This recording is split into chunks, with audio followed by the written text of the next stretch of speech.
Welcome to This Commerce Life. We are an unscripted podcast dedicated to small businesses and entrepreneurs in the retail and consumer packaged goods space in Canada and the United States. I am Phil Chang, co-host and co-founder. And I'm Kenny Vanucci, co-host and co-founder of This Commerce Life. Our love is the journey to retail, and our passion is sharing that with you every week. For Primo, Yeah. people like that, and he also got to work on some cool brands. So the goalie stick there, the grip. I remember that stick. Yeah, so he worked on that one a little bit. He definitely talked to the team behind it, and they were bouncing ideas around. I love that stick. I love that stick, and then the Curtis curve that came after that. Like, I've got one of those in my garage actually still. So yeah. Nice. Yeah, I was a goaltender for a long time. So yeah. Sorry, my Zoom takes about 2 minutes to sign on. It's okay. Kenny, Jared, Kenny. Hey, Jared, how are you, man? Good. How you doing? I'm doing very well, thank you. Yeah, excellent. Dude, that's so cool. The grip is. Tell him I said thank you. Yeah, I love that stick. Seriously. Yeah, I will. I have to. Yeah. It's. I'm glad he brought that up because I keep meaning to ask him what exactly he did for that stick because I don't remember how involved he was. There's others on that wall like the Salming stick. Yeah. He was heavily involved in the development of that stick with Salming himself. That was really cool. The Fury stick's not up there, but that was the Primo Brothers. Black Beauty was a super cool stick line that took a more customized approach to hockey sticks, looking at the lie of the stick, so the angle between the blade and the shaft to make sure it was just the right angle. So they did a ton of work at the college level in the US with that stick. I don't remember why that one went out. It went down a while back, like not recently. So Kenny, Jared's dad is in the hockey stick business, and I asked him about it because the grip there, that goalie stick. Yeah, I remember that goalie stick. When I started playing, it was awesome. And then the Curtis curve who came after, but anyway, it's just super. That's cool. Awesome. Yeah, super cool. Yeah. So it doesn't matter what your dad did for it. In my mind, Jared Kilgerman's dad now. Yeah. He made the grip. So I don't care who says they made the grip. That's so funny. So it's all good. So did he contract out to like CCM or brands or whoever makes sticks, Coho and things like that? Is that what they did those days? Yeah. So he got into the industry through buying a wood manufacturing plant in Renfrew, Ontario, that was making them for Graf and Vic Hockey back in the day, as well as Sherwood. And then as he started getting more into it, he ended up meeting this guy who was doing composite work, carbon fiber work in different areas, more like golf clubs, sailboat, mast, stuff like that. They met at a hockey show in Vegas, actually. And they started talking, and this would have been must have been almost 18 years ago. Because I was starting my undergrad. Is just before I started my undergrad. And so they kind of did a handshake agreement and started making composite hockey sticks for Sherwood in particular. So I believe out of the wood plant. So he's at the beginning of composite. It's way before my time. Like my time is obviously. I mean, I hadn't played hockey in 40 years. It's wood. Yeah. So it was way past my time. So he got in there really early on. So the Renfield plant stayed wood, and he actually managed to turn the business around. And I believe he actually sold it back to the original owner. And they continued to make wood sticks, and he got out of that business. But he stayed on the composite side. His business partner, the guy who was working with composite for these other uses, the masts and golf clubs. He actually has a factory in China. He's a Chinese gentleman, did all his schooling in California. His name's Joseph. Really nice guy. I've met him a few times now. Obviously, it's been years these two have been in collaboration. So they teamed up and started making the composite sticks for Sherwood as one of many suppliers to start, but they have become, I don't know if they still are, but we're the largest OEM supplier for them. And then Joseph has since expanded out. So he's done some work for Nike Bauer. He's done some work for some of the other brands as well over the years out of another plant.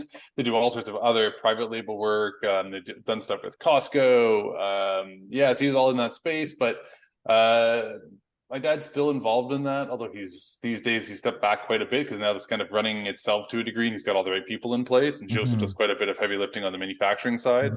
But my dad's also a serial entrepreneur, so he's also expanded out within carbon fiber. So he's doing a lot of work in bicycles, like the road bikes, particularly in the high performance. That's a big deal now. Side of things. So he's been in that for about 6 years now, maybe a little bit longer. He's been, at least I know if he's been on that side of it. And then he's also I mean, he just does a ton of different things. He just looks for all sorts of different use for carbon fiber, because once you're in the space, what do you need? I can make a mold relatively easily. So let's see what you're doing. What are you using? Like anywhere you've seen like a sticker for carbon fiber? He's like, well, yeah, but I can do that for you out of carbon fiber for maybe a little bit more, but you can mark up your price a little bit more, and then it'll be real carbon fiber. Yeah, It's going to look that much better and feel better. And so, you know, he's in all sorts of really cool little side projects, like making custom dashboards for high performance speedboats, and he's working on, I don't even fully remember what all the specs were on this, but he was working on some really complicated piece of machinery, and he was literally quoting on some small little widget, essentially literally, it's literally a cog. I'm like, really? Like, they came to you for that? He's like, well, no, I know the guy from this other piece of business, and he knows we do this, and he asked if I can make it for him. And it's not an easy piece to make, as it turns out. And they've spent a year and a half trying to develop this one stupid little piece. And I'm like, isn't it crazy though? Wow. Oh, it's wild. There's a bunch of other stuff. Like, I'd love to tell you about one, but I know it's proprietary, so I can't talk about that one yet. He's working on this other one where the resin they want to use has to be shipped from the US, but it has to be refrigerated. So now they're trying to ship refrigerated liquids across the ocean. Like, he's dealing with some really wild stuff in carbon fiber. It's very fun to talk to him about it. But that's kind of what he does now. But he was a bulk barn franchisee for all my childhood. So I grew up in and around food. I grew up, stocking the bins, waking up at 5 a.m. to go help him over the holidays when we got the rushes.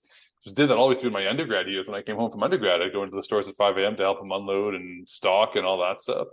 So that's kind of what I've grown up around. That's pretty serious retail, right? Like, because bulk barn is, like, I think most retail people would kind of go, wait, I don't how do I measure things in hundreds of pounds, right? Like, I don't know how to do, right? Like, we all know packages and cardboard, if you will, right? Corrugate stuff. So it faces, but how do you freaking face a barrel properly? It's a skill. It's a real skill to know, how much is left in that container. What's there? This is where, when we start talking about emerging CPG brands and how they evaluate their growth, I think we may have actually talked about this at one point, Phil. Everyone's so fixated on the numbers of doors they get into and all that top line revenue. And I've always been like, well, no, that's not so important to me. What I want to know is, how many units are you moving in a store? And that really comes from, now that I've had lots of time to think about this, it really comes from my years of refilling bins. And to be fair, I never put in the orders. I was never at that level. But I got good enough on, especially over the holidays, when, I'd go in, when I was in my teen years in particular, I'd go in almost every day as soon as school was done. So you started to know kind of by instinct when things were getting low. So you'd be like, I go to be like, hey, I think we're a little bit lower on icing sugar than we were thinking this year. Or because all that stuff you have to order in advance and you're gambling. And then you got your top up orders are coming 3 times a week. And so you've got to be on it. And so that's where that really came from for me, is how fast are you moving through a store? Because that's a much better metric to work off of. I mean, EBITDA is the other one from a financial standpoint, but I really want to know how fast you're moving, because that's how we measured everything in bulk brand, who do also have a large number of product SKUs now as well. They've really they've gone crazy in SKU base for sure, and a lot of it's not bulk anymore, but that's okay too. It fits. It's a weird it's a weird spot to be too, because they've now figured out they can merch above the barrels, right? And so they've kind of expanded the sets. But I feel like every time I go in there, my eyes are still on the barrels, and I'm always surprised at what's above it. Right. So I don't know if that's like a common bulk, but when I was watching people, we were in there the other day because my youngest loves everything gelatin based, right? So if it's a sour and a gummy of some sort, like, but we're in there and she's like, Dad, what are you doing? And I'm like, I'm just watching people, right? Because I'm trying to figure out, but they're all, to me, they're all spotting the barrels at the bottom. They haven't figured out the merch at the top, right? Which is, that now that you mentioned that, I wonder, I'd be really curious to go in now and measure what the height is. And then, I wonder if they're on shelfgram. I'll have to go look and see if they're on shelfgram. Because what I'm really curious about is whether or not that's above your default eye line. If that's shelf height. Because I'm 6'8", and I'm just thinking about it's not. That is your eye line? Well, it's the thing is, it's not. I mean, I'm definitely above the average. It's not my eye line. Yeah. But I don't glance down that much when I'm looking at shelf at a bulk barn. Like I expect that when I'm shopping in retail because it's floor to ceiling shelf. Yeah. But I wonder if maybe they've set that high because they want the extra height for the bins to be able to lift. The bins, They've had to put it a little bit higher, and I wonder if that's why some long-time shoppers of bulk barn for sure, who are very used to looking at, particularly looking down, aren't taking that shift up with their eyes. It's also they've changed the way they did. There's also sets in there that there are no bulk. Yeah, that's and true. It is in essence a standard 4 foot, 6 inches off the ground to the 72 or 84 if you're pushing. Like they do that too. But to your point, Phil, I've done it too, right? And I think, Jared, it is that you have to open the bin, they have to be able to fill. So by default, you're up a little high. The problem with people like me is anything after 6 feet, I'm assuming is overstock shelf anyway, so I don't even look that high. Yeah. Because to me, I mean, if you're up that shelf is most likely all below somewhere because it's typically an overstock shelf, right? After, well, maybe not after 72, after 78 for sure. That it's not. I just think it's just, Netherland. Because the other comparative is like Trader Joe's. They have stuff on regular shelves, but their shelves are like their bins are shorter, I think, and then their eye line is much lower, right? So I feel like when I'm in a Trader Joe's, I'm tracking all of it. Like there's just it's overwhelming because there's stuff here and then there's bins below. But I feel like when I was in the bulk barn, every time I'm in bulk barn, I'm 5'9", so but I'm looking down at the bins and not looking up. So interesting. Anyway, let's do because now we're in it. But we have Jared Kilgerman on. And Jared is Jared's super cool. I met Jared. We were at Two Bears. We met at Two Bears and had a coffee together. Got to know Jared a little bit, and he's got some like wicked shopper marketing stuff behind him. I think he was really cool. You already heard he's 6'8", so when I got there, I was like, that's Jared, which is really cool. But we thought we'd have him on because you have some really neat experience. Like you've had a venture that you've I think you're in the process or just closing down, right? And then you've just got this like you if you guys haven't heard it, right? Like literally we just jumped in and started. Well, it sounds like your dad dragged you into this so at an early age, and you've just kind of it's actually a really, really funny story about how I got into everything I'm doing because my dad is the core linchpin of it all. So backing up a little bit, my parents are incredible. Both of them, they're both very entrepreneurial, hyper supportive, and have always been there, supported me in everything I do. So let me put that out there right from the get-go, because what's coming next might make you go, what? So my entire childhood going through undergrad, I always wanted to be, up to undergrad, I wanted to be a vet. Always wanted to do something in sciences. Got into my first year of undergrad, and like so many of us do, we had the university dipping our grades off of high school. And I also realized that I love animals, but I didn't want to have to be the one telling people I have to put their animals down. It's going to take too big of a psychological toll on me. So I started looking around for other things, floated around a bunch of different ideas, and ended up in the world of psychology because I love understanding how people think. And that kind of put me on the path of clinical psych. So after 5 years of doing my undergrad, 2 separate undergrad degrees, one bio, one neuropsych, I started applying for clinical psychology. And if you're not familiar, it is the most competitive program in North America. It certainly was when I was applying. I mean, that was a long time ago now. But I would imagine it still is, because there's only so many schools. They can only take so many people. Oh, okay. And everybody wants to become a clinical psychologist. If you're in psychology, most people want to become a clinical psychologist. That's the path. That's where most want to go. If you're going to do it, because it's the PhD side, not the medicine side, right? Because it's like the other side's psychiatry, right, which is part of your medical degree, also competitive, but that's medicine. So this is the clinical psychology. You become a psychologist, which is what most people, when you think of, if you're doing a psychology degree, that's the natural path there. But hyper competitive. So I tried to get in for 2 years, schools both sides of the border, did calls while I was traveling in Vietnam for interviews at my top school. I didn't get in. And at this point, if you're from Ontario, I'm of the age where I was in the double cohort, just ahead of that double cohort. If you got rid of the OAC year, or grade 13, for those who aren't familiar. And in this delay of both my 5 years and trying to get in 2 years in a row and not getting in, I now had that double cohort of students with me. And it was people who now, there's tons of them, who wanted this from day one when they decided, who had now put in years of volunteering and extra credits and all that stuff. And so I kind of recognized, like, this was a fun adventure and a fun attempt, but I'm not going to get into this. And actually, I'm very thankful I didn't, because I would have burnt out very quickly. So this is why I turned to my dad, who I've already mentioned is an entrepreneur many times over. And I said, "Hey, Dad, I've done the path. I did the university, I did the schooling, I've done everything I'm supposed to. It's not working out for me. Can you hire me into any one of your businesses? I don't care which one. I'll take it, anything." And he looked at me, and I may have added this expletive in there, but in my mind, he said, "Jared, why the fuck would I hire you?"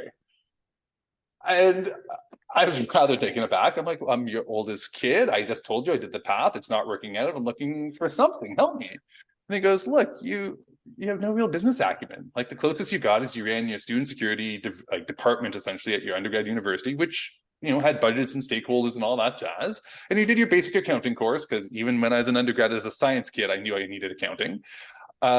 He's like, so go do your BCom and we'll talk. Maybe we can do something." And I said, "The hell, I'm doing a third bachelor's degree." And that's why I ended up doing my MBA. And that's what kind of kicked off my whole career that ended up with me now in marketing, through people I met, connections I made, many years in management consulting, again, working with a lot of founders and small business, but also large organizations like BMO and the White House and the Executive Office of the President. Got to go to Camp David 3 times. Did all sorts of cool work there, but eventually ended up into the world of marketing. Sorry, wait. Can we pause? So you went to Camp David a bunch of times? Yeah, 3 times. 3 times. Pretty wow. Cool.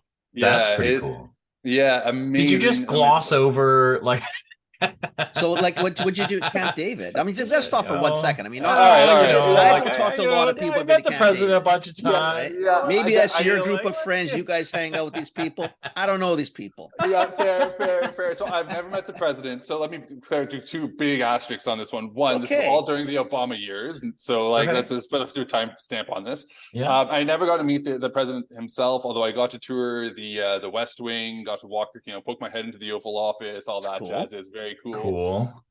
So at the time, I was working with a company called Wits Education, who are management consultants really focused around culture development, leadership development, all the soft skill buzzwords that we've heard for the last decade of importance. That I call buzzwords because I've just said them way too many times. We really focused on that. And so we got brought in to work with the Executive Office of the President, which is, you can almost think of it like the business end of the White House. So while the White House staff mostly changes over with the... Do we lose him? Maybe. Yeah, we're gonna have to start him up. He's being censored. You know what? You wonder. You wonder. There's somebody in the White House going, "Oh, you can't talk about this. You're not allowed." Said Camp David. There's a core government staff that we lost you. Wait. Sorry. Can you rewind? I was going to say. Yeah, because you hit White House and then you paused and we went. Oh, so we figured, okay, Washington is obviously heard. You said some word that's got DC all freaked out. You froze. That's it. I said the warnings. I said all the bad words. So White House done White House stuff. So I was working with a company called Wits Education, and we were working with that Executive Office of the President, so that business side of the White House, the one that doesn't turn over. Specifically with one of their internal offices, where their chief recognized that if they were trying to deliver this exceptional service to the public, they had to have that same type of culture and communication style and leadership style internally, and it wasn't really there. It was causing a lot of conflict. So that's how we got into that. We ended up working with a couple other offices within the EOP and a couple other federal agencies as well. But kind of the capstone event of wrapping up this training program, which we did with them for a little over 3 years, was taking the entire staff of over 700 people in 3 different groups out to Camp David to review everything we'd learned and covered, and then putting in new programs and having them help come up with some of these new ideas on how we were going to keep this thing alive and how we're going to keep living it. And so it was really neat. So we got to go in the morning was all workshops and seminars, repeated for each group. So it was the same stuff on my side, but we were taking different ideas on how we could, implement and that's cool and do all that. And then the afternoon was time for everybody to kind of take advantage of being at Camp David, because one of the very cool things, I can't remember if it was Obama who did it or one of the previous presidents, maybe even Obama, who basically said, as long as I'm not there, any federal department can book the space. And there's restrictions around which buildings you can go into and how you can go into them and all this, of course. But because it is a Navy base, right? Like at the end of the day, it is a Navy base. You roll up to giant fences with barbed wires and like people in full Navy uniform with big rifles, and it's intense. It's really intense getting in. It's lovely once you're inside.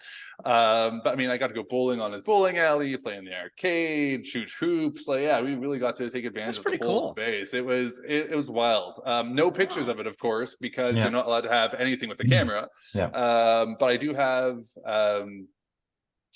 This is at my parents' place right now.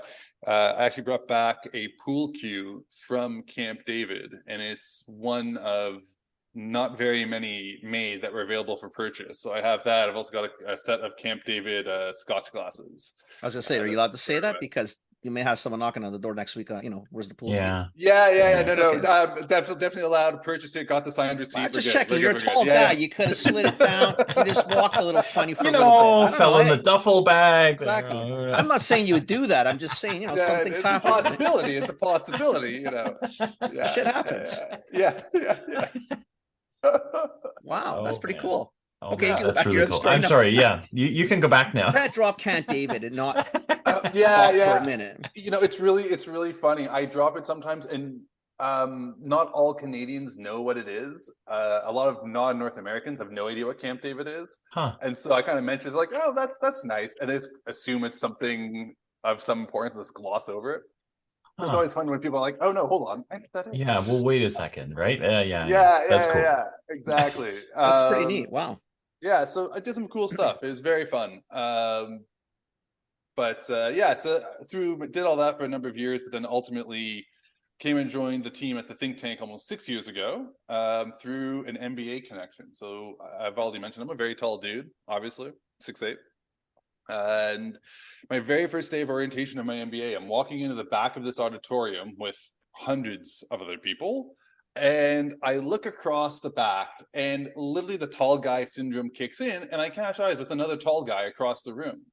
And we lock eyes long enough that we're like, okay, we're gonna have to talk now. So we drift towards each other, and this guy's name is Mike, and he's become one of my closest friends. And he's also technically my boss. And I guess also I'm also a colleague because we're co-owners in the agency. Him, the majority, me, a very minority. But he basically called me up about 7 years ago and said, "Hey, man, we've been trying to be in business together. Tried a couple different things. This didn't work out for due diligence reasons. I think I got the option. I have an opportunity to buy out an agency. I don't want to run it, but you like marketing and you understand business, and clearly we click. Do you want to do this together?" And I was like, "What exactly do you mean by that?" He's like, "Come be the president." I was like, "Oh." Like picking my job off the ground, like yeah, absolutely, yes. I have no idea what this thing is. I have to do so much research, but like surface level, absolutely. And then I dug into it, and I've always loved marketing. I love understanding how people think. I mentioned that before. It's why I was heading into psychology. Clearly love food, grew up around it. I cook heavily. I'm scratch cook. So I got to go and kind of combine all of that, and grew up in retail, not really understanding all the logistical aspects of retail because I was too young, but having enough understanding that I knew what questions to ask.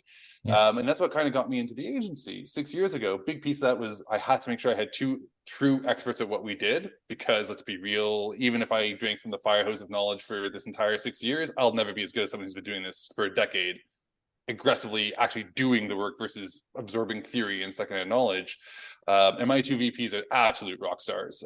Justin on the creative side, he heads up our studio. He's named the industry and category. He's done work in it essentially, which is brilliant. And on the other side, Sherry Ann has been almost my entire career has been with my agency, starting off as an intern, going all through print production, going all through account management, and now oversees all of our client strategy and management and service. But it means that especially in the Canadian market, but as well in the American market, with all the big retailers, she's been doing this for almost 20 years. She understands the nuance of everything. She can stretch that dollar to the nth degree.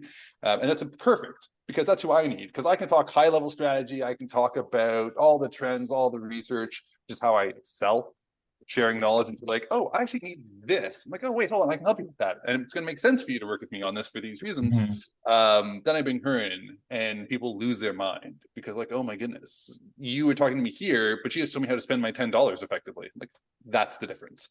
So yeah, great team there. And this great team underneath them as well. Just, I'm blessed to have the team I have.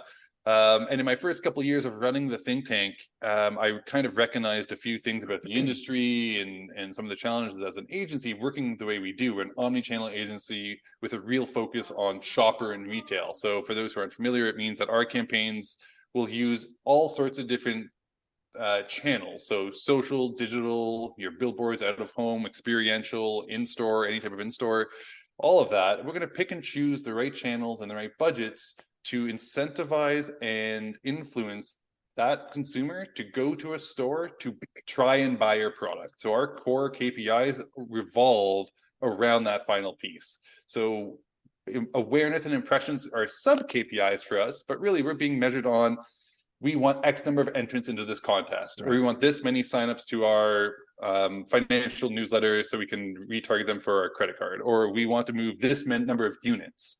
So whatever you're designing, assume we need that as our goal. That's really what we do. And so there's only so many brands out there who have the needs and budgets for that level of service, right? It's and the big cost there isn't really we're not a cheap agency. I'm never going to say we're cheap, but we're pretty average for what we do. We're right on par with all the other agencies of my size working with the same size clients, and even down a little bit as well. It's print costs and media costs that add up rapidly, right? Your in-store media costs are 5-figure amounts. So if you don't have the budgets for that, whatever I charge becomes inconsequential when 80% of your budget's media and print cost, right? And so I started trying to talk to more and more of these emerging brands to try and figure out how I can advise them, help them, make introductions, whatever, to get them to a size where we could work together. And in my first 2.5 years, I kept missing the mark. Not that the ideas weren't good or the programs weren't totally on point in terms of target, but something was always missing. And this is the feedback I get from founders and their marketing teams all the time. Great idea. We absolutely love that. We just can't do it. And sometimes it was budget for sure, but a lot of times it was just a nondescript, it's just not the right fit. And nothing irks me more than not having the right fit, because I should be able to nail that. But I also believe that theory and secondhand knowledge can only get you so far. And we'll be right back. Hey, Kenny. Phil. I have a question for you. Phil, you always have questions for me.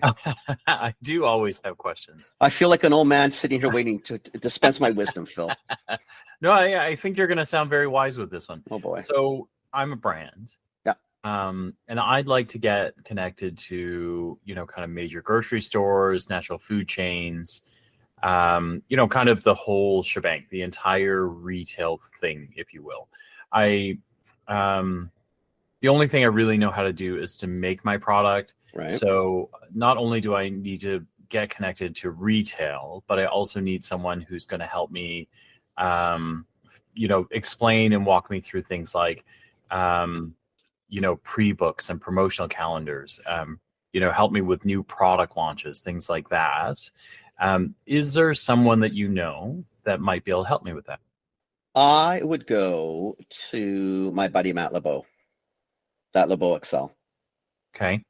Been around a long time, well respected, well liked, super knowledgeable, can do natural health easy peasy. And it doesn't have to be natural health food. You can talk supplements. It doesn't really matter what side it's on, health and beauty, etc. Knows the conventional retailers as well as the natural retailers. Been in the business a long time. Thoughtful, well-spoken, highly professional, and he'll be honest with you, which is probably one of the best things or biggest things you'd want in someone in that sort of position. You don't need someone to tell you what you want to hear. You need someone to tell you the way it is. So yeah, top of mind, that's one of the ones I would think of for sure. I love it. So Matt Lebeau, at LeBeauExcel, and that's LeBeauExcel.com. Thank you. Now back to Jared. At some point, you have to get much closer to what you're trying to advise on, essentially. Yeah. And so during the pandemic, agencies slowed down a little bit just because, I mean, for the obvious reasons. And my brain went a little bit mushy, and I had a couple product ideas, and I'm not a product idea guy. I'm the one you bring your product idea to, and I either help you build it up or poke enough holes in it that it sinks and we go, okay, that wasn't a good one. But I had a couple, one of which was pretty viable and had lots of conversations and did some focus groups and found out it was actually viable, so launched it. So that was my side business called Wander. Did it with my wife. We were a globally spiced, not spicy peanut butter company.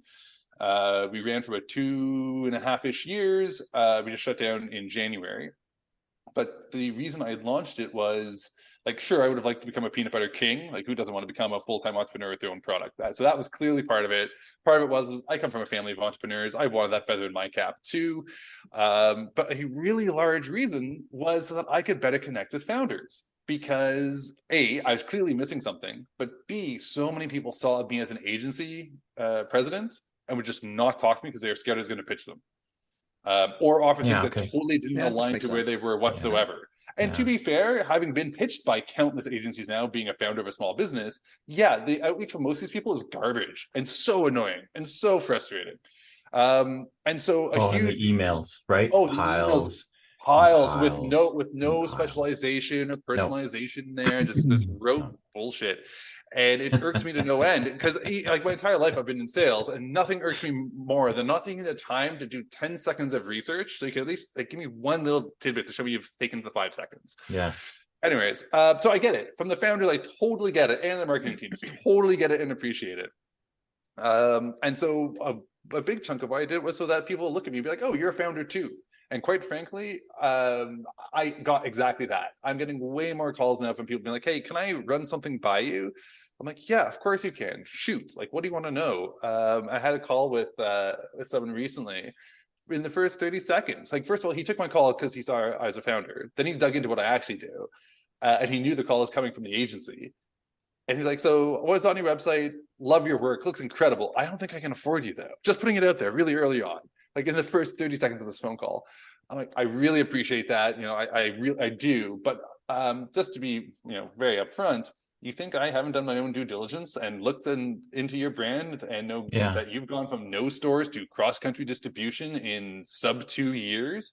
I know every single cent you have coming in is going right back into supporting that growth. What I want to talk to you about is, how are you raising the awareness and ensuring the turns on those shelves, given that you have no awareness outside of your province and maybe the next 2 adjacent to it?" He goes, "Oh, I'm so happy to hear that. Can I run my plan by you?" But yeah, of course you can. 2 hours we chatted about all sorts of different ideas and tactics and how to reposition his brand to align to different audiences and different events. And it was amazing. He's nowhere close to having enough budget to work with me, and that's totally cool. But I wanted to be able to support brands because that's just who I am. I've never been a high pressure salesperson. I've done it. I'm good at it. I hate it. It makes me feel so slimy. So for me, it's all about helping and connecting and growing, because eventually you're going to hit, these brands are going to hit a point where it's like, "Hey, I now need a POP display in store. I just need displays, but I need it designed right. I need a printer, and I need someone to help me merchandise and audit it. Do you have all those contacts?" And the quick answer is not quite yet. I'm literally waiting for my print partner to tell me I can announce. But yeah, I've got 4 companies, myself being one of them, that we can now execute all this at a price point that's way more affordable. But then they'll get bigger and say, "Hey, now we need a cross-country national contest with a prize that we need to be big and flashy. Maybe like a trip to somewhere with a big DJ, because we've done that for Sales of Tequila back in the day." Like, yeah, cool, we can do that. But you're not going to get that opportunity without helping them grow to that size. Because it's all the smaller agencies in the social digital space who are helping them get there. And I don't want to knock them out, right? They're going to continue to be a key part of the solution. So how can I just be an adjacent? How can I show how we can work together and all grow? That's really my approach to everything, quite frankly.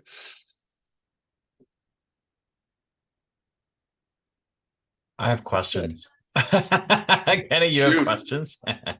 Light it up, Phil.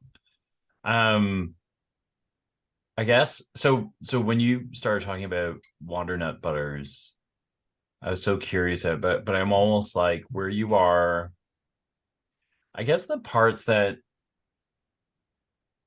because I think like we get a lot of people who the podcast, right? Because we reach a lot of brands, we reach a lot of retailers, and then we get a lot of pitchy people in between who are always like, you should have our guy on because he knows, and the tone is always like that. It's like, this guy is a serial entrepreneur and you should, and you're always like, go, like, this is not this is not the shopping channel. Try like, listening to one episode and you realize that's not the right it's right not approach. it's not.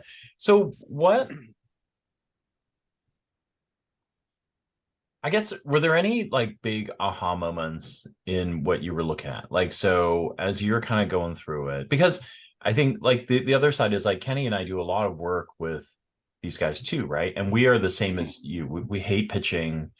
We, to our detriment, we would rather not sell you something because we don't like that feel. And then like sometimes we come out of calls and we go, do we just offer them a discount? Why did we do that? And we're like, I don't know. I felt bad, right? Like, or did we just do it for bad. free? You know, do we just do it for free? Right. Why? Because I felt bad. Were there any like aha moments for you kind of crossing over, like the moment that you started to, you know, kind of connect with founders? Like, what was the thing that kind of made you, because I think that's a mindset difference, right? Like, yeah. Definitely. So there is a couple things I realized being a founder that I wasn't really, I knew of, but wasn't fully appreciating the impact of prior to becoming a founder. So right out the gates, most brands are substantially smaller and far less profitable than you think they are. And that was a massive learning for me. And I was already getting it through the agency side, but it was an assumption that was slowly starting to build as I talked to more people. Now, having been on that side, yeah, I can comfortably say most of the brands you see on a shelf, especially in the natural space, if they're newer, have way smaller teams running on way thinner margins and are likely still trying to minimize a bleed. Like, I mean, they're not entirely profitable yet either. And that was a big, like, whoa, what do you mean that you're still not profitable? I thought you've been running for 5 years, and you're everywhere. Why are you still doing this? And that was, you know, there are certain people who I can think of that I was talking about back my first year of agency, where I was making some statements like, why are they still doing all these things? They're so much bigger than that. And now I'm like, oh, no. They're still going down to trade shows as the founder because it's still vital that they, as the founder, continue. Yeah. Lost them again. A little. Yeah. Before he comes back, I identify. I mean, you and I see that all the time, right? I don't think people appreciate the fact that, to what Jared was saying, is that most just don't make money. You to be the face and spend all that time of that size. They would be above and beyond that. They just end this. Oh, I'm right beside my router. You know what it is? It buffers though. Like, so what you do is you'll come back on and then it's. Oh, bizarre. Yeah, I've never seen that before, to be honest with you, but it's kind of cool. Oh, well, there you go. It's interesting. Like, you know, so when people are watching back, I mean, not that we do video anyway, but you'll just be this. Yeah. So it's pretty slick. I don't know how you did that. Maybe that's an agency trick. You know what? Hey, this guy's got something. There you go. It's a differentiator. I'll take it. Spit out for me, man. I'll take it. You know, and I think, okay, I know I'm a little slow. You did it twice. I mean, I get it. That's pretty cool, though, no matter what. I think we're waiting for you to catch up, or the buffering to stop. Is that I don't think people really understand that at all. I don't think, you know, we talk about this enough on the show. Is most small companies like that, especially especially definitively in the natural space, CPG probably in general, but natural for sure, most don't make any money for a number of the first few years. And it has to do with a lot of things. A lot of times they might be just cool ideas, but they really were never a business and probably should never have been a business. That's fundamentally a problem in this space, definitively, because great ideas don't make a business. They're just great ideas, and there's a million great ideas out there. Not to say they couldn't be a good business, but you got to go in with a little bit more of a business attitude. So when you talk to people, like, they're 2, 3, 4 years in and still not making money, people are astounded I hate to tell you guys, that is the reality for the highest proportion that you can think of.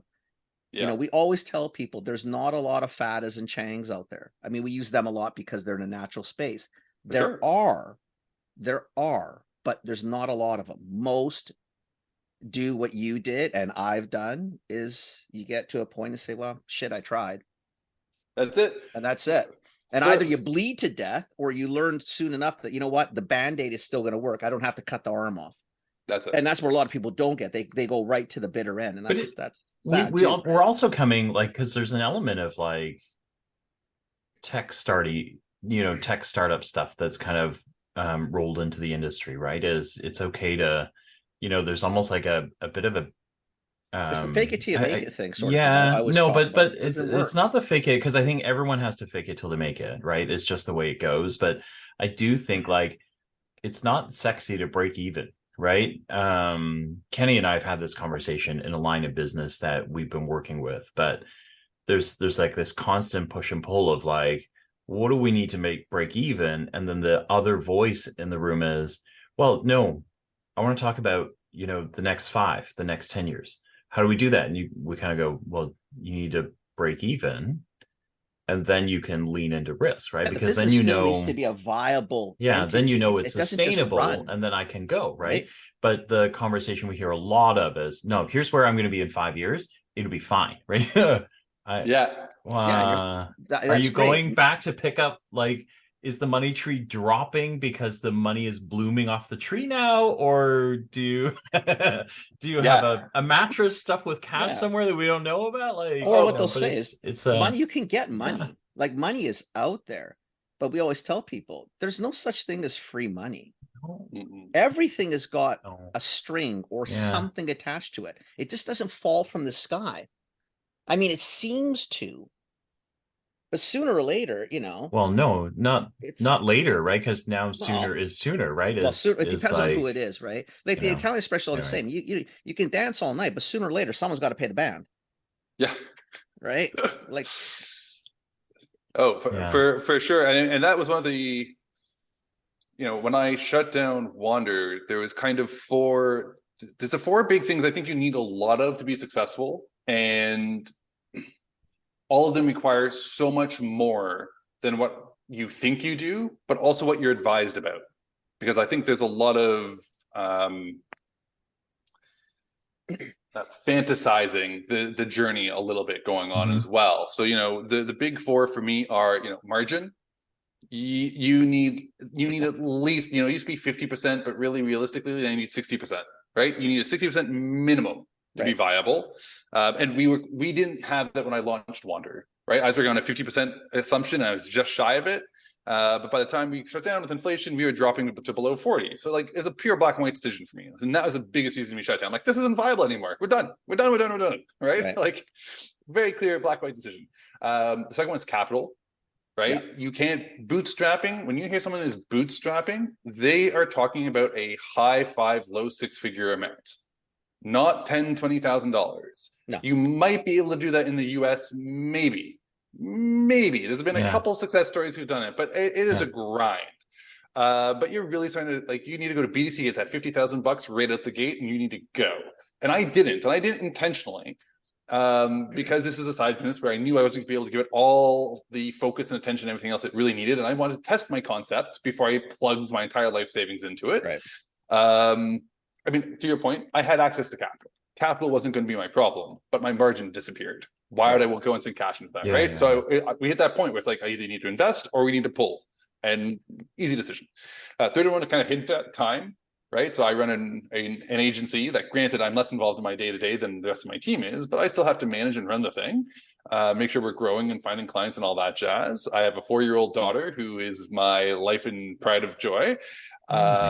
So she's takes up a huge amount of my time, and then my wife, who's my co-founder, is also killing it in her career, and also a parent, and so there's just only so much time available, and being an entrepreneur takes so much more time, especially in the early days where 24/7 for sure, 24/7. I've just started reading Mark LaFleur's book, True Founder. I'm literally not even 20 pages into this thing, and already he's dropped 2 giant gems, one of which is work-life balance ain't a thing. Like in your first few years, it's No just such not. No such thing. Now, you're going to have life. You do need to carve out little bits of Yeah. life for yourself. It's not the point though. But you're not gonna like No. all the stuff that like again, all respect to Fadix. You can't. He's done incredible things with himself, but like he's one who promotes work-life balance as he should. But that level of balance, you're not going to get that when you first start, right? But he never had it either, and he'll tell you that. Oh, for sure, 100% he will. But when you talk to him, right? Right. I can't wait to read his book, because I'm sure his book is also going to be like, hey, here's the grind I went through before you see me now talking about the work-life balance I have and being able to work remote from anywhere in the world and all this stuff. So that was one big one. And the other one is you're an expert problem solver, is Mark's other big one right out the gate. I'm like, yeah, of course you are. You're not a founder, a salesperson, a marketer, you're a problem solver. And the reality is every day is just packed with problems. Right. And the faster you shift to knowing you're going to have problems every single day, the faster you'll stop feeling that cortisol rush when you wake up in the morning, freaking out about what that next problem is going to be. So love both of those. But the time, just think social media, there are people who can say you can bang out all your social. It's so easy. Just do it in a day. Bull. You can't. You just can't, right? You're gonna spend a huge amount of time. If you don't want to be relevant. So if you want to just screw around and you want to post stuff, yeah, you can bang post that all day. It doesn't doesn't mean anything, right? But it doesn't mean anything though. Like, when are you measuring? When are you looking? Like, and even if you're like, even if you want to do it even semi properly, there's certain categories that you can kind of get away with doing it all yourself, and it's not going to impact your day to day too much. Yeah. But if you're a sauce, a condiment, a spread, things where you have to be cooking, oh my goodness, each video, your little 10-second TikTok or reel that you're going to throw together is an hour minimum. Yeah. Exactly. Of prep time and everything. Like, it's a huge amount. So time is something that, especially for food, I think so many founders underestimate, especially in today's age where the founder needs to be front and center on all the social and in all the marketing. Yep. And the last one, kind of to what you're saying before, you can't just have a cool product. You need to have purpose-driven passion. And it's vital for consumers. They want that extra layer. They want it, whether it's a dietary thing, a give back thing. And like we had that with Wander, we gave 2% of our sales back to 3 different charities, but we never promoted it because I didn't want that to be the reason you bought my product. Probably should have pushed it more. Usually it has something to do with the founder's story, their lifestyle, etc. But it's also, so it's important from that standpoint because that helps justify the price point. It helps build your audience. It helps guide and drive all your content. But it's also really important to have that as a founder, because when things get really rough, it's that purpose that's going to keep you going and keep you passionate, and is going to help. Sometimes can cloud your judgment because you're too passionate about things and you don't recognize that you should be pulling the plug now, or you should be stepping aside to let a better leader, or that there could be a better leader or a better person to run that aspect of your business, or run the business, and that you step back and focus on what you love to do. But in general, it is vital you have it, because more days than not, as a CPG founder, especially in the early days, suck. You're dealing with problems all day, and you need to be able to lean back. And there's so many founders I can talk to or call out, like the team at Revita is fantastic for this too. Where they're like, the day was crappy, but then I leaned back on my purpose. And I remembered why we're doing this, and it was worth it. Or I got that email from that customer who said this changed their life, or it made their day so much better, and that reminded me about why we're doing this, right? And you need that extra little piece. But Wanda was a very cool product, and that just wasn't enough to push. And there's some other things specifically about that category that make it a little bit trickier too. But yeah, you definitely need all that. And all of that was just massive things that now for the agency, when I go and talk to a brand, I used to have these really neat opportunities that I'd pitch, like, it's $1,000 to take part. And brands would say no. I'd be like, well, it's $1,000. What do you mean no? Like, you're going to make your money back. Yes, true. But it's $1,000 plus the cost of the logistics and timing and organizing all of it, and it'd be a giveaway with a coupon. So like, giveaway product has a cost. The coupon comes off your bottom line, plus the cost to like manage the whole thing. Like, it's not $1,000. It's like a $5,000 to $10,000 project you're asking me about. And am I going to get all that back? That's a tougher one for me to justify. I don't know if I can get you all that money back on that particular program. Right. So for a tight brand who only has $4,000 total to spend, what I was suggesting, yes, would make sense, isn't viable. It's also been losing money the last 3 years. Yeah. That's the part. Right. I haven't made any money, so yeah, it's $1,000 is sure.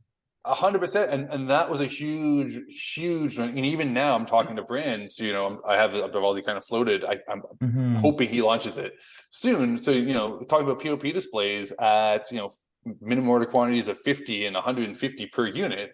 Like, these are rates I've never heard of before. They're amazing. So it means for like $7K, you can get 50 well-designed, super sturdy displays shipped out to you in under 2 weeks. Incredible. It's still $7,000. $7,000 though. Right? It's still $7,000. And so I had this one guy in particular reach out, be like, "Oh, I'm so excited." I'm like, "Hold on." Like, I've mentioned it's more cost effective, but we're still talking about print. It's still going to be thousands of dollars. And that's where I think there's a lot of founders who also don't recognize how expensive things are, because they're used to the social digital world, and they get into a retail space and like, oh, you have to spend so much in trade, you have to spend so much on promotion, you have to spend so much, we're going to charge back, there's breakage, we're charging you the brand for that, we're not taking that heat. And then they go back to Amazon, and Amazon's covering the cost there. And it's why so many brands are shying away from retail. Lots of reasons to shy away from retail, but that's certainly one of them. And then you've got listing fees and free fills, and like, retail is such an expensive space, and a lot of founders don't fully understand how expensive that's going to be when they launch. It's not until they're into their second or third year with like, okay, I have a proof of concept, I've got the traction now, I'm ready to move out of some of the small independents who don't have these additional costs, and they start trying to break into, whether it's a convenience store or Metro or whomever. It's like, oh my goodness, these are way more than I expected. That's also where that's where you start to realize that 40-45 margin, which was okay when you were doing the work and it was close to home and it was an independent. Yep.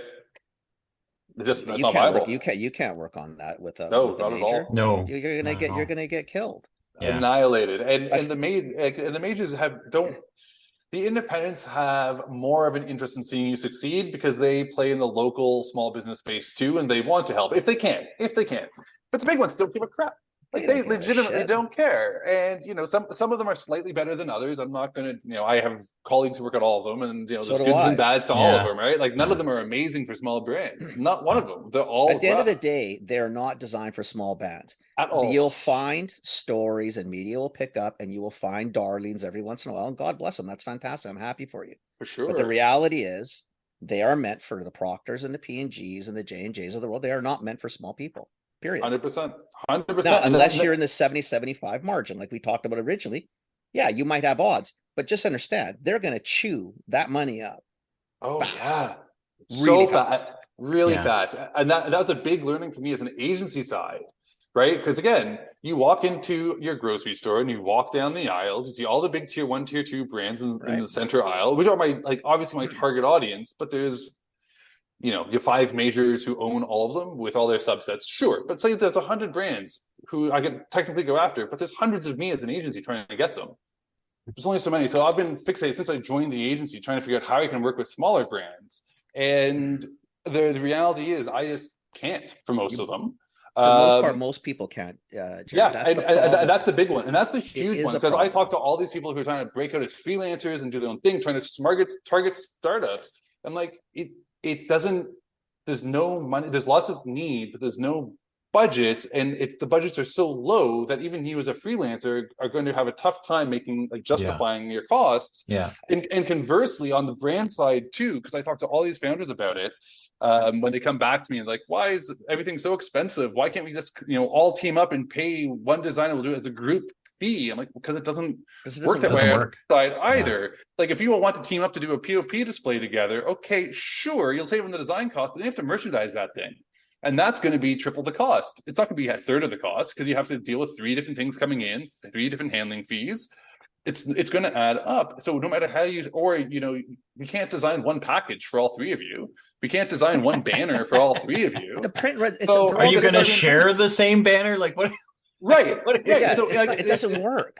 No, or let's do a photo shoot together. I'm like, maybe if you have 2 SKUs each, and you know that it's going to take you 20 minutes, and the photographer has a minimum number of hours, sure, do it that way. It makes sense. Possible. But that's possible, maybe. Yeah. But there's so few situations where collaborate, even internally. So we do a ton of collaborations, right? Whether it's prizes for contest, or just flat out collabs where it's, buy these 2 products together. And it is a ton of work for us internally. Like, I'll float the idea of small brands every once in a while, like, hey, you guys could technically do this. You've got the budgets combined. And my VP, Sherry Ann, always kind of gives me a little bit of grief about it, because she's like, Jared, it's double the amount of work for us for a fraction of what we normally charge. Exactly. It's so much, because we have to go through double the approvals. Everybody wants their say. And it's chaotic. And so it's really tough for small brands. It's tough for agencies who are trying to work with them. And I try so hard. I really want to work with all these brands, and I just can't. And the challenge is there's a lot of agencies who are finding ways to work with them. Some of them are very above board and they're doing amazing work. And there's some whose pricing I've seen, and I'm just like, I don't know how you're able to do it at that rate, because I know the size of your company and I'm guessing what your hourly is, and that's half of what I'd expect you to be charging, but somehow you're doing it. So I don't know. So there's some interesting things going on right now. And then AI is also coming into play, which I think is going to be a huge advantage for founders and the marketers and small brands, because it's allowing them to do some things that you'd have to hire out to freelancers. And there is a limit to it, right? You talk to any designer or writer right now, the newest release may change this a bit, because we haven't had enough time to really dig into it. But like GP3 itself was good, but you still have to go back in and refine it and tweak it and make it look pretty. It's in with all the image producers. Like, you have to put in your own branding. You had to, unless you want to upload your own stuff. But I would never do that with anything proprietary right now, because all these engines are open source, which means if you put it up, it's not open source for everybody. And I don't want that to happen. But it's great for idea generation. But it means for small brands. Yeah, we use it for ideas. Because at the end of the day, no matter what I do, it doesn't sound like I talk and write the same voice, which people usually laugh. So when I write, if you know me, you'll hear me in the writing. That it can't do that. So I love it for idea generation. I love it to give me a base, but then I have to do the rewrite. And sometimes I just don't trust things. Man, I'm a little older, so I don't know. Is that accurate? Do I really want to sign off on that? So I go back and do a little work. But at least the idea is there. That's a big one, right? So like, there's some great tools. I just blanked on the name of it, but like being able to swap out different backgrounds, take your single stock photo and you can make it show up in whatever scene you want. Like, that's incredibly useful for startups. But to your point, I write my LinkedIn content is 90%. Here's something new, what's happening, something trending. And because AI is only as good as the latest data put in, it will never be a 3 years from now. It'll be able to talk about what you want to talk about next week. Oh, I hope so. If we get there, that's going to be that's what I'm like. That's a next level. That's going to put me into some stress. But for right now, it's going to give me some ideas of what people are talking about. Like, hey, pretend I'm this type of person with this type of challenge. What are some questions I might be thinking about? Right. Like, giving it that type of prompt is really good, because it gives me rough content ideas. That's what we use it for. Yeah, so in that regard, it's great. But for everything else, you still need to go in. Like, I vet anything I'm talking data. I can vet all my data for sure. I source on all my posts. You'll note I'll either put the source directly. I used to put all my sources in the comments with links, but I've now scheduled most of my LinkedIn content just because it's my day is a little bit too inconsistent to always be at the same time. And remembering to go back to put all the links in is a pain in the butt. So now I just tag the sources, and you can go and find the articles. It's all recent, right? Like, nothing's older than maybe. There we go again. Well, that's funny. I think we need to bring him on for easily another episode. I think we can too, because I think there's enough to talk about. I think I just think it's like, I like the fact that he's a month old. If I'm referencing back to we lost your game, that. Yep. And yeah, I would love to come on for another one, happily, anytime. So you caught that part. We missed the stuff in the middle. It's all good. You know what? We've had more time to talk to each other in this podcast. Are you coming out for CHFA? I'm not coming to CHFA.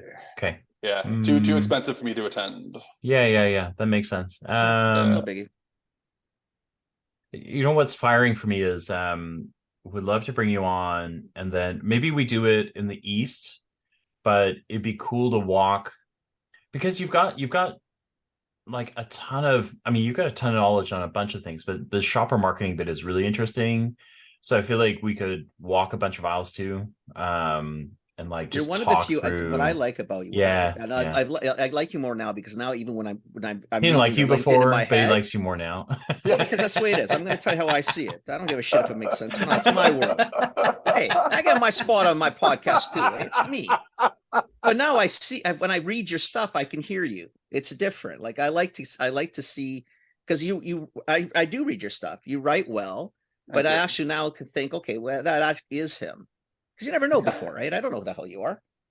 For sure, and honestly, it's I have a post coming out in a little bit that's basically, you know, a comment I've heard from so many people from brands more so. It's like, oh, you know, I wish I would have reached out sooner. I didn't because I didn't want to get pitched. But now that I've talked to you, you're like, you're a good guy who knows your stuff, and you save me money and give me ideas. Like, yeah, like the difference you have, where I was going Yeah. to, the difference you have is what this industry typically lacks is that when you talk to agencies or marketing in general, most just have a lot of great book theory and they can do it and lovely, but they have no fucking clue how a business runs and they have no idea how to do a brand in terms of startup. And then you go to the other side, most founders have great ideas and can do shit, but they have no clue what the hell they're doing in terms of a business. Yep. So there's not a lot of people that can A kind of bridge crossover. both. Yeah. And whether you've passed or failed, I've had enough failures too. That's part of it. I mean, Yeah, for sure. you know, if everything worked great, I mean, yeah, that's awesome, but it doesn't. And sometimes it's the same thing. You know that you shouldn't do it, but the idea and the excitement overtake, like the emotions overtake the reality or the actual thought you should be doing. That happens too. But it's not a lot of people that can trend or, you know, walk up to someone and say, listen, here's the facts. Yeah. Do what you want with them. I don't really care. It's your call, but yeah, I really appreciate that because that's really what I try to do, right? It's the kind of the brand I try to create for myself is I'm going to tell you how it is. And someone told me the other day, you know, you kind of rub some people the wrong way because you're very direct and to the point about your things. I'm like, I actually don't think I'm that direct to the point. I don't think it's my tone or how I say it. I think it's the content of what I'm saying that people don't like to hear. You just don't want the honesty. Right. It's that, like, you know, I'll tell you, you know, hey, you're trying to get into this space. That's great. But that name having keto in it, that's been a downwards trend for the last 2 years. Exactly. So I don't know why you would keep hanging on to this one. Right. Let it so go. Like maybe you want to twist that up a little bit. But oh, no, I've touched their baby. Right. Because so many founders are hyper passionate. And I love that passion. It's why I've always spent so much time my entire career talking to founders, even though they've rarely been a good fit for me as a client. It's because I love getting that passion. The energy gets me pumped back up. Right. What are you talking about? Like that's a whole upper episode just on its own. But it's hard. You get blinded. People get blinded by the idea, and you get blinded by your thought. And it's actually what pushes a lot of brands because they don't take the no, right? Yep. But it also it's also what puts a lot of houses on the foreclosure market. For sure. And when I started Wander, you know, I went to my wife and I first had the idea. I looked at my wife and said, what do you think? She said, I don't know. Go do your research and come back to me with a plan.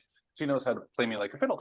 So I went and did my research and I came back with my plan, did all sorts of due diligence on it. I said, look, I'm going to need this much to start. I'm going to need this much to ensure we can survive the first 2 years. Right. And I've got this much overflow for cash flow crunch, but only if it's guaranteed the revenue coming in to support it. And if we run out, we're done. And if we don't hit these KPIs, we're done. This is a black and white decision because I will never be that person on Dragon's Den who's taking the third mortgage out of their house, having slogged away at something for over a decade with zero sales to show for it. And I will still think it's viable.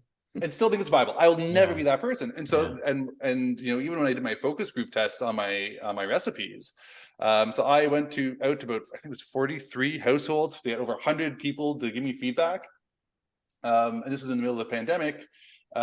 So I went and delivered them to every single person. And these were all friends, family, and colleagues. Right.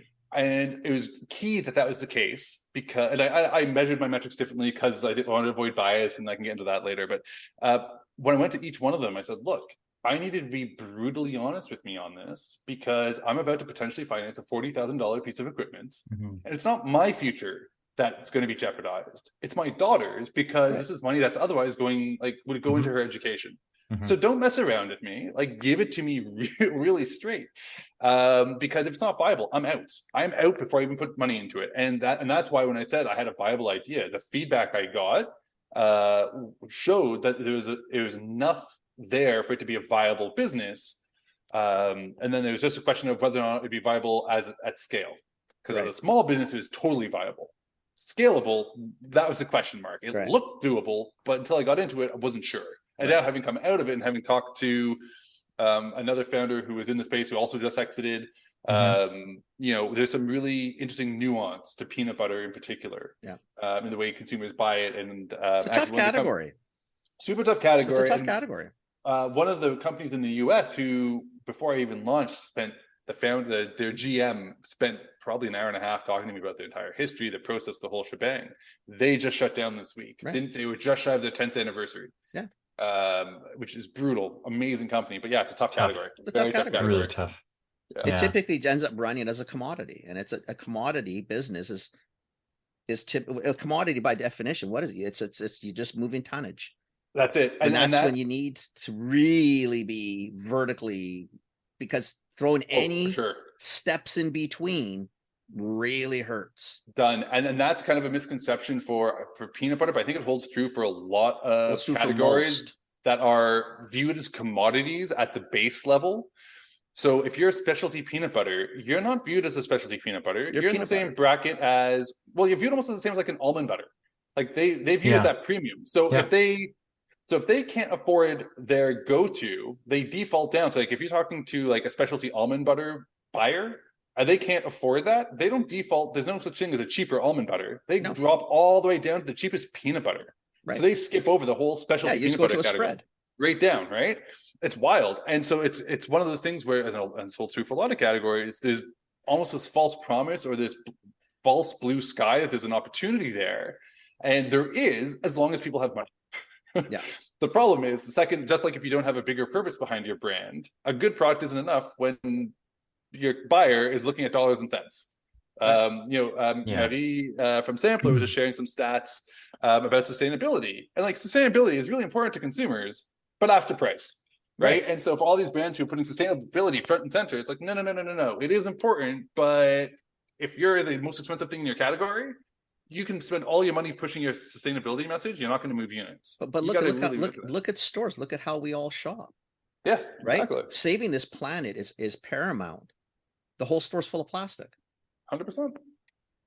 So what does it tell you? People go where the money goes. We've run out of time for this one. I'm really sad actually, because I can do another one. Keep going. Yeah, we got to keep going. I'll send you a calendar. Win books. Seriously, we need to do at least one. Plus, it only took us about 7 or 8 attempts to talk to each other. So Poor Jared. So when Jared was like, "We booked. Are we years. coming?" And we're like, "Oh shit, we like totally forgot about you." And then so we apologize.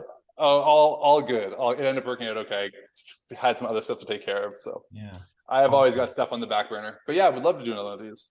Always Jared, if people want to find you, how do they find you? And how do people find you, knowing now that you're not going to pitch them, but you're extremely you're just a great guy to be connected with and kind of have those conversations with? Where do they find you?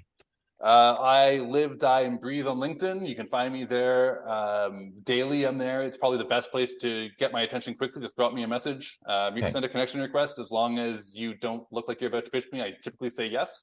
Or you can send me an email, jared@tttmrktg.com. That's usually the best way to get a hold of me, one of those two. And from there, you'll get my cell phone number, which I don't put on things like this because then I get hammered with spam calls. No cell phone. We don't publish. We get people who I don't want to publish my email a bunch of people are like, they get comfortable enough to go, you can, even your email will probably scrub out of this and go, listen, go to the LinkedIn. Yeah. That's enough, right? Like, everyone who's going to be, my filters on my email are pretty good because I've put it on a number of places now. It's not too bad. I get the occasional one that squirts into my inbox, but it's what's really funny is that it's really rare for people to actually utilize the information that's out there publicly. Like my Calendly has been out there publicly on my profile for a couple months now. I maybe get one request. Yeah, me too. That's not one that I've specifically sent them the link to use. Yeah, maybe one. And usually it's a legit one of like, hey, I actually want to pick your brain about something. Yeah, right. I've been pitched once, and even that pitch was kind of interesting at the beginning, and then they really messed up from that point on because they weren't listening to my feedback. But they had a chance to potentially become a partner, just because they're doing some cool stuff. But yeah, no one's really taking advantage of it. I've been very surprised, Weird, right? Yeah. pleasantly surprised, because I was anticipating having to really restrict down the number of hours and dates I had up there. I'm like, oh, I can actually probably increase it now and open up a little bit more of my calendar, because it's not so bad. Right. Awesome. Thank you so much for doing this. Thanks, my friend. My absolute pleasure, gents. Hopefully the next time we won't have a stutter, as cool as it is. It's all good. That's all good. You know what? When Kenny's here over the summer, and then in the fall, we'll go and we'll grab a coffee. We can shoot a couple of live things too, because I think the live would be a super fun conversation. Yeah, we'll hook ourselves up with a bunch of mics and then just go. I think it'd be really fun. Yeah, it'd be fun. Yeah, I agree. That'd be awesome. Okay, awesome. I'm in the city pretty much all summer. So and all fall. Obviously, don't know if I'm anywhere, but yeah. Thanks, Jared. Good.